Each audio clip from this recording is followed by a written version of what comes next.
اللہ تبارک و تعالیٰ سے مدد مانگنے کا سب سے زیادہ بہتر، سب سے زیادہ مؤثر طریقہ یہ ہے کہ آدمی براہ راست اللہ سے مانگے، نماز حاجت پڑھے۔ حدیث میں رسول کریم صلی اللہ علیہ وسلم نے فرمایا جب تمہیں کوئی بھی حاجت پیش آئے، کوئی بھی ضرورت پیش آئے، کوئی مشکل پیش آ جائے اور اللہ تبارک و تعالیٰ کے حضور اس کو پیش کرنا ہو تو 2 رکعتیں پڑھو اس نیت سے۔ نماز حاجت صلاۃ الحاجہ کہلاتی ہے، نماز حاجت کی نیت سے نماز پڑھو اور نماز پڑھ کر پھر اللہ تعالیٰ سے مانگو۔ اس کے کچھ الفاظ بھی حدیث میں آئے ہیں، وہ یاد کر لیے جائیں تو بہت اچھا ہے۔ لا الہ الا اللہ الحلیم، لا الہ الا اللہ العلی العظیم، لا الہ الا اللہ الحلیم الکریم، لا الہ الا اللہ رب العرش العظیم، اللہم انی اسألک موجبات رحمتک وعزائم مغفرتک ومنجیات امرک والسلامۃ من کل اثم والغنیمۃ من کل بر والفوز بالجنہ والنجاۃ من النار۔ یہ مناجات مقبول میں بھی لکھی ہوئی دعا ہے اور مصنون دعاؤں کی کتابوں میں بھی لکھی ہے، یہ یاد کر لو تو اچھا ہے۔ لیکن اگر بالفرض یاد نہ بھی ہو، لا الہ الا اللہ علی العظیم تو کہہ لو گے، لا الہ الا اللہ العلی العظیم کہہ کر اور اللہ تبارک و تعالیٰ کے حضور اپنی وہ حاجت پیش کرو، یا اللہ یہ مجھے حاجت پیش آ گئی، اپنے فضل و کرم سے مجھے یہ عطا فرما۔ یہ نماز حاجت پڑھ کے دعا مانگنے کا طریقہ تمام حاجات، تمام مشکلات کو حل کرنے کے لیے سب سے زیادہ افضل، موجب ثواب اور سب سے زیادہ مؤثر۔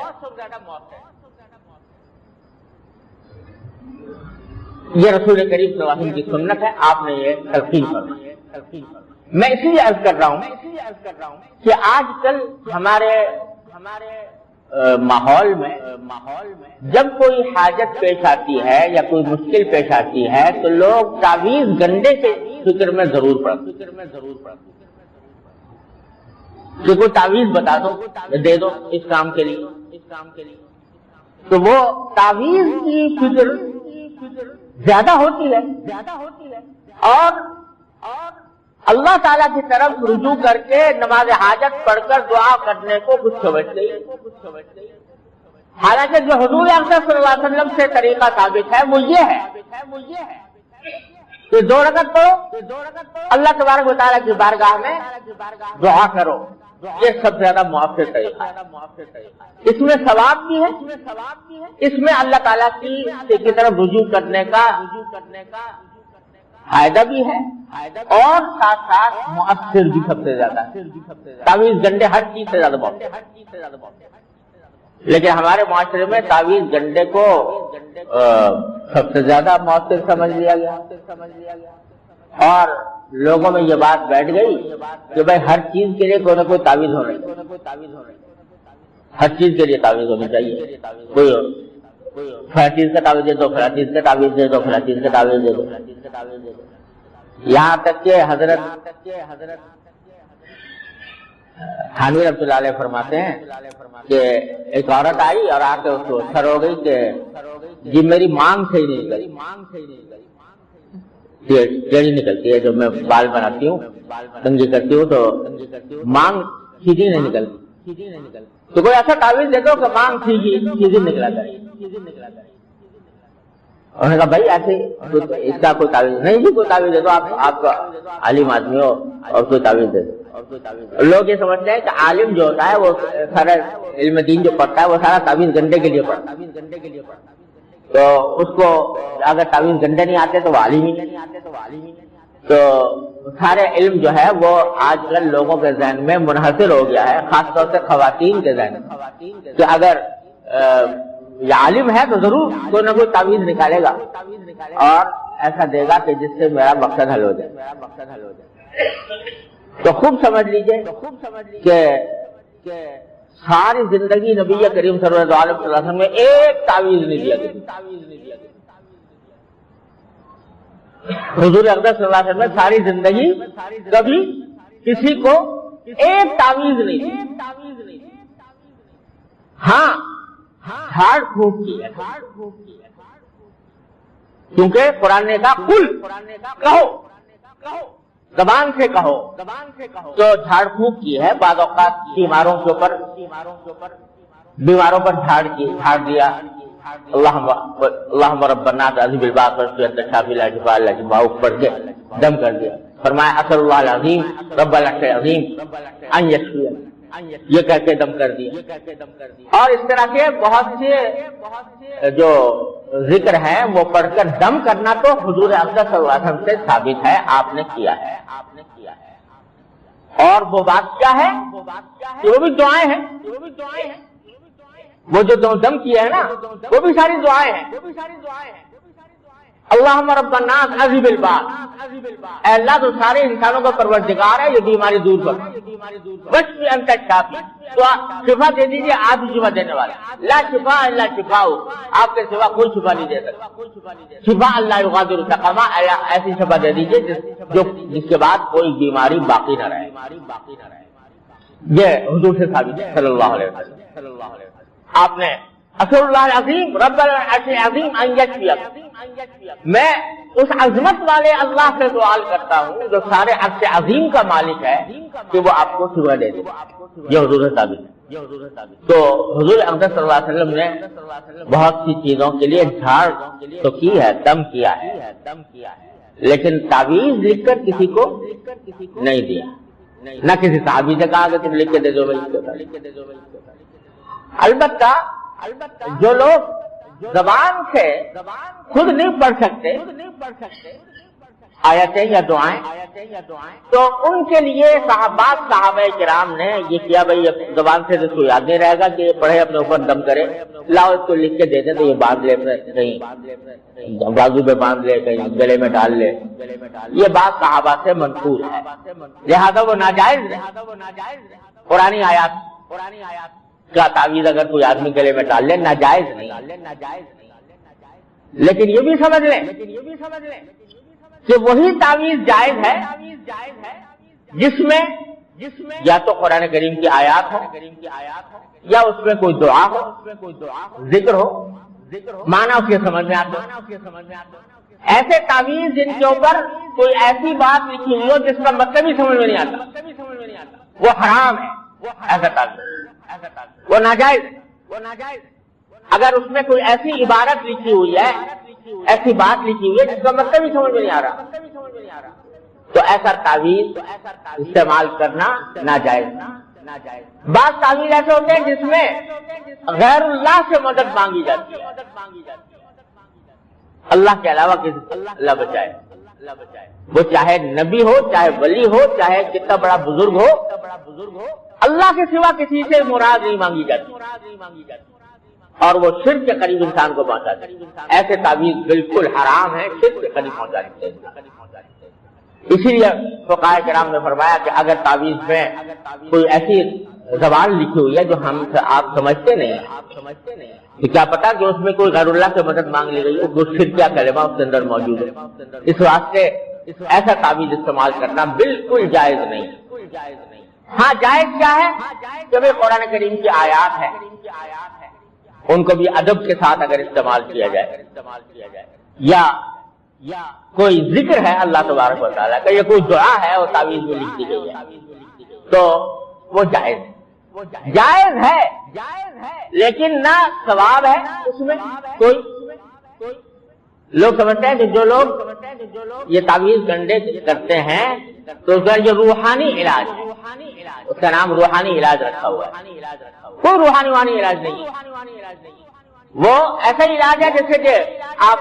حکیم کے پاس گئے، ڈاکٹر کے پاس گئے، ہومیوپیتھی کے پاس گئے، ایسے ہی کسی عامل کے پاس چلیں.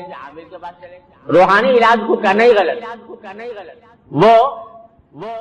وہ بھی جسمانی علاج، اور اس میں نہ کوئی فضیلت ہے، نہ کوئی ثواب ہے، نہ کوئی تقدس اس سے وابستہ ہے، بس ایک جائز کام ہے. اور یہ بھی سمجھ لیں کہ اگر کسی خاص مقصد کے لیے آدمی قرآن کی آیت اس لیے پڑھتا ہے کہ یہ پڑھ کے میری بیماری دور ہو جائے، میرا قرضہ ادا ہو جائے، مجھے روزگار مل جائے، میری اولاد ہو جائے، تو تلاوت کا ثواب اسے نہیں ملتا۔ وہ ٹھیک ہے جائز ہے، لیکن تلاوت کا ثواب اسے ملتا ہے جب خالص اللہ کے لیے پڑھے، اللہ کے لیے پڑھے گا، تلاوت کرے گا تو ثواب ملے گا۔ لیکن اگر وہ اپنے کسی ذاتی مقصد کے لیے کر رہا ہے تو ثواب نہیں۔ ہاں جائز ہے، کوئی گناہ بھی نہیں۔ تو بھائی یہ غلط فہمیاں ہمارے معاشرے میں پھیلی ہوئی ہے کہ جو طریقہ اللہ نے بتایا قل اعوذ برب الناس، اور جو طریقہ نبی کریم صلی اللہ علیہ وسلم نے بتایا کہ دعا کرو اللہ تعالیٰ سے۔ دعا کی ایسی چیز ہے کہ اگر دنیاوی مقصد کے لیے بھی کر رہے ہو اس پر بھی ثواب ہے۔ اگر کہو یا اللہ میرا قرضہ ادا کرا دیجئے، یا اللہ مجھے روزگار دلوا دیجئے، یا اللہ مجھے اولاد اچھی دے دیجئے، یا اللہ مجھے بیماری سے شفا دے دیجئے،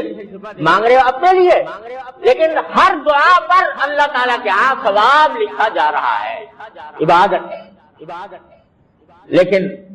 تعویذ گنڈے میں کوئی عبادت نہیں، نہ اس کے اوپر کوئی ثواب ہے۔ ہاں جائز ہے، جیسے اور علاج کرتے ہو یہ بھی علاج۔ تو اب ہو یہ رہا ہے ہمارے معاشرے میں کہ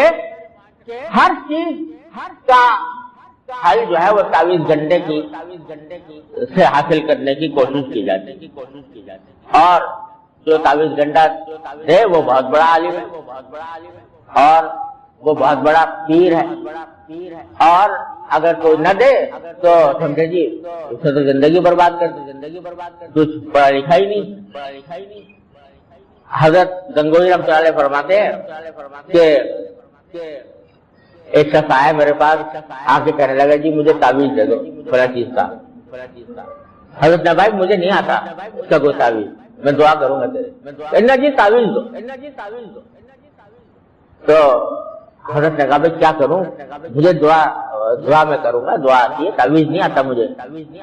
وہ پیچھے ہی پڑ گیا، دیہاتی آدمی تھا۔ حضرت نے سوچا کہ دیہاتی آدمی ہے تو اس کو میں رد کروں گا تو اس کا دل ٹوٹے گا، تو اللہ تعالیٰ سے دعا کی کہ اللہ اس کا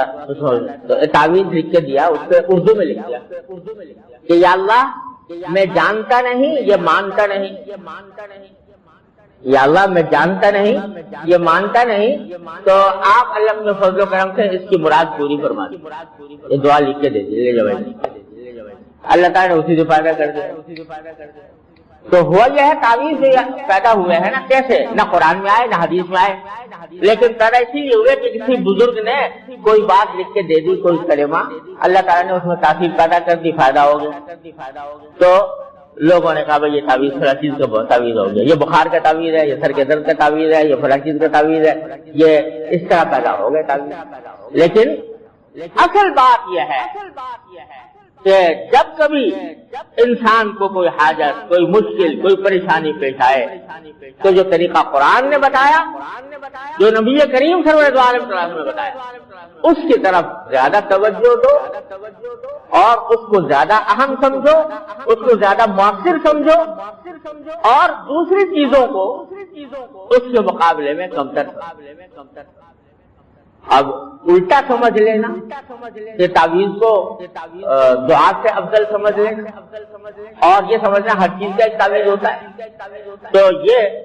خیال جو ہے یہ غلط خیال ہے، اور یہ قرآن و سنت کی صحیح مرتبہ نہ دینے کے مراد، اس سے پرہیز کرنا چاہیے۔ ہاں جو بھی آئے، میں کہتا ہوں سب سے اس سے زیادہ کوئی مؤثر نہ تعویذ ہے، نہ گنڈا ہے، نہ کوئی اور جھاڑ پھونک ہے، جو نبی کریم صلی اللہ علیہ وسلم نے بتا دی ہے، سرکار دو عالم صلی اللہ علیہ وسلم نے بتا دی ہے، اس کو یاد کر لو نماز حاجت، اور اس کے بعد کی جو دعا ہے لا الہ الا اللہ الحلیم الکریم، لا الہ الا اللہ العلی العظیم، لا الہ الا اللہ الحلیم الکریم، یہ دعا یاد کر کے، اور ہر مقصد اللہ تبارک و تعالیٰ۔ کوئی بھی انسان ہو کیسا بھی ہو تو ہر وقت اس کا دل و دماغ میں کچھ نہ کچھ سوچ ہوتی ہے۔ کوئی لمحہ انسان کا کم از کم بیداری کا کوئی لمحہ سوچ سے خالی نہیں ہوتا، کوئی نہ کوئی سوچ آ رہی ہے اس کے دل میں۔ عام طور سے وہ سوچ بالکل ایسی فضول باتوں کی ہوتی ہے، کوئی اگر ہوتی ہے تو جو مسائل درپیش ہیں ان کو سوچتا رہتا ہے آدمی، وہ بھی نہ ہو تو ایسی فضول قسم کے خیالات بھی دل میں آتے رہتے ہیں، اچھے بھی برے بھی۔ کوئی انسان سوچ سے خالی نہیں، اور اس کا کوئی لمحہ سوچ سے خالی نہیں۔ اس سوچ کو رخ موڑ دو اللہ تبارک و تعالیٰ کی طرف، اللہ تبارک و تعالیٰ کی طرف، اللہ تعالیٰ کے ذکر کی طرف، اللہ تعالیٰ کے نعمتوں کی طرف، اللہ تعالیٰ کے شکر کی طرف، اللہ تعالیٰ سے دعائیں مانگنے کی طرف، اللہ تبارک و تعالیٰ کے سامنے اپنی حاجتیں پیش کرنے کی طرف سوچ کا رخ اس طرف کو موڑ دو، اور جو موڑو گے تو یہ رفتہ رفتہ کر کے وہ جو سوچیں ہیں ادھر ادھر کی وہ مزمحل ہو جائیں گی، اور اللہ جل جلالہ کی سوچ انشاءاللہ غالب آ جائے گی۔ خود حضور اقدس سرورت عالم صلی اللہ علیہ وسلم نے یہ دعا فرمائی ہے، مسنون ادعیہ میں سے ہے، اور بہت کثرت سے مانگنی چاہیے ہم لوگوں کو۔ فرمایا کہ اللہم اجعل وساوس قلبی خشیتک و ذکرک، اللہم اجعل وساوس قلبی خشیتک و ذکرک واجعل ہمتی ہوایا و ہوایا فیما تحب و ترضی، کہ اللہ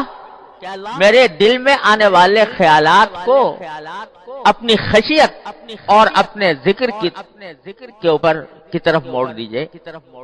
یعنی جو خیالات ہر وقت دل و دماغ کے اوپر چھائے رہتے ہیں وہ پتہ نہیں کہاں جا رہے ہیں، کس طرف مجھے لے جا رہے ہیں، اے اللہ آپ اپنے فضل و کرم سے میرے دل کے ان وسوسوں کو، میرے دل کے ان خیالات کو اپنی خشیت کی طرف اور اپنی یاد کی طرف متوجہ فرما دیجئے، وجعل ہمتی وہوایا فیما تحب و ترضی، اور میرا ارادہ، میری خواہشات وہ ان چیزوں کی طرف موڑ دیجئے جو آپ کو پسند ہیں۔ یعنی اب تو پتہ نہیں خدا جانے کیا کیا خواہشات دل میں پیدا ہو رہی ہیں، کبھی دولت کی خواہش، کبھی شہرت کی خواہش، کبھی لوگوں کی تعریفوں کی خواہش، خدا جانے کیا کیا خواہشیں پیدا ہو رہی ہیں۔ اللہ اب خواہشات کا رخ موڑ کر ان چیزوں کی طرف کر دیجئے جو آپ کو پسند ہیں۔ یعنی خواہشات کیا ہوں؟ خواہشات یہ ہوں کہ کاش میں اللہ تعالیٰ کی عبادت زیادہ کروں، اللہ تعالیٰ کا ذکر زیادہ کروں، اللہ تبارک و تعالیٰ کی طرف میرا دھیان رہے۔ خواہشات یہ ہوں کہ جب میں اللہ تعالیٰ کے سامنے حاضر ہوں تو اللہ تبارک و تعالیٰ مجھے جنت عطا فرمائے، اپنے رضا کامل عطا فرمائے، جنت کی نعمت عطا فرمائے۔ اب ذرا ہم سب اپنے گریبان میں منہ ڈال کے دیکھیں کہ جو لاکھوں خیالات صبح سے شام تک ہمارے دل پر رہتے ہیں تو کتنی مرتبہ یہ خیال آتا ہے کہ جنت کیسی ہوگی، اور جنت میں اگر اللہ تعالیٰ نے اپنے رضا کامل کے ساتھ داخل فرما دیا تو کیا نعمتیں میسر ہوں گی۔ اس کا خیال آتا ہے، یا یہ خیال آتا ہے کہ اگر اللہ تعالیٰ معاذ اللہ ناراض ہو گئے اور اللہ تبارک و تعالیٰ کا غضب متوجہ ہوا، اللہ تعالیٰ ہر مسلمان کو اپنی پناہ میں رکھے، تو کیا حالت ہوگی، جہنم کیسی ہوگی۔ قرآن شریف بھرا ہوا ہے اس جہنم کی تکلیفوں کا ذکر کرنے میں بھرا ہوا ہے، جگہ جگہ قرآن کریم نے اس کا ذکر فرمایا ہے، جنت کی نعمتوں کا جگہ جگہ ذکر فرمایا ہے۔ تو کتنی مرتبہ خیال آتا ہے ان جنت کی نعمتوں کا، کتنی مرتبہ خیال آتا ہے دوزخ کی تکلیفوں کا، دوزخ کے عذاب کا، کتنی مرتبہ خیال آتا ہے کہ مرنے کے بعد میرے ساتھ کیا ہونے والا ہے، کتنی مرتبہ خیال آتا ہے کہ مرنے کے بعد جب میں قبر میں جاؤں گا تو فرشتے آئیں گے، ان کا جواب سوال ہوگا تو کس طرح جواب دوں گا۔ کتنی مرتبہ خیال آتا ہے کہ جب آخرت میں اٹھایا جائے گا تو میدان حشر کے اندر کیا عالم ہوگا۔ کتنی مرتبہ خیال آتا ہے کہ پل صراط سے گزریں گے تو کس طرح گزریں گے۔ یہ سارے خیالات جو حقیقت ہیں، واقعہ ہیں، کوئی ایسی قصہ کہانی نہیں ہے، کوئی افسانہ نہیں ہے، حقیقت ہے، پیش آنے والے ہیں، ان کا تو خیال آتا نہیں، اور خیالات بھرے ہوئے ہیں، دنیا جہان کے خیالات بھرے ہوئے ہیں، کبھی پیسے کے خیالات، کبھی راحت کے خیالات، کبھی لذت کے خیالات، کبھی ہوس کے خیالات، ان سے دل بھرا ہوا ہے، اور اللہ جل جلالہ کی طرف، اللہ تعالیٰ کے نعمتوں کی طرف، اس کے شکر کی طرف، اس سے دعائیں مانگنے کی طرف، اس کے عذاب اور ثواب کی طرف دھیان نہیں جاتا۔ تو فرمایا کہ اس کیفیت کو دور کرنا بھی انہی سے مانگو، اس کیفیت کو دور کرنے کی دعا بھی انہی سے مانگو، انہی سے کہو کہ اللہ میرا دل دماغ پتہ نہیں کن دھندوں میں گھرا ہوا ہے، کہاں بھٹک رہا ہے، اے اللہ آپ ہی اس دل و دماغ کو اپنی طرف متوجہ فرما لیجیے۔ اللہم اجعل وساوس قلبی خشیتک و ذکرک، اے اللہ میرے دل کے اندر جو وسوسے آئیں، جو خیالات آئیں، وہ آپ کی خشیت کے آئیں، آپ کی یاد کے آئیں، آپ کے ذکر کے آئیں،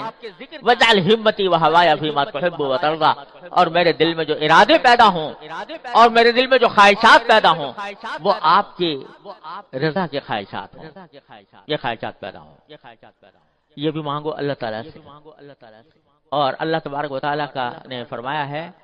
کہ اللہ یجتبی الیہ من یشاء ویہدی الیہ من ینیب، اللہ تعالیٰ اپنی طرف کھینچ لیتا ہے جس کو چاہتا ہے اور اپنی ہدایت دیتا ہے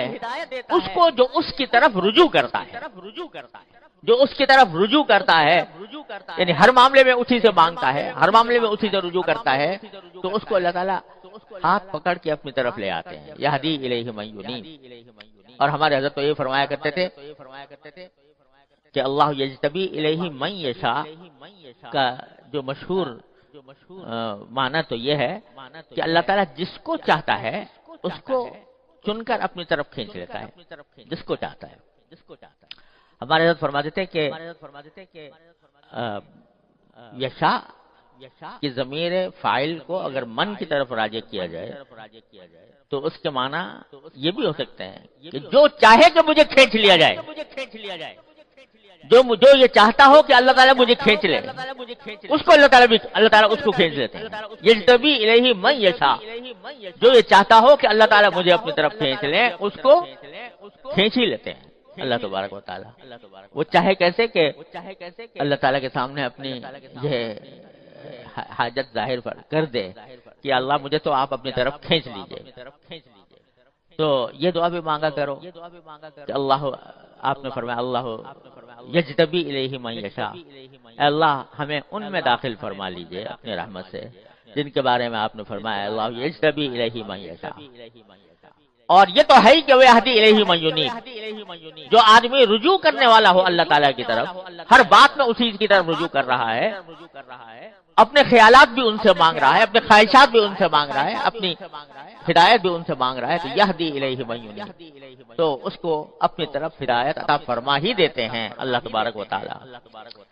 تو اس لیے جب تک یہ کیفیت پیدا نہیں ہوتی کہ راقب اللہ تجد تجاہک،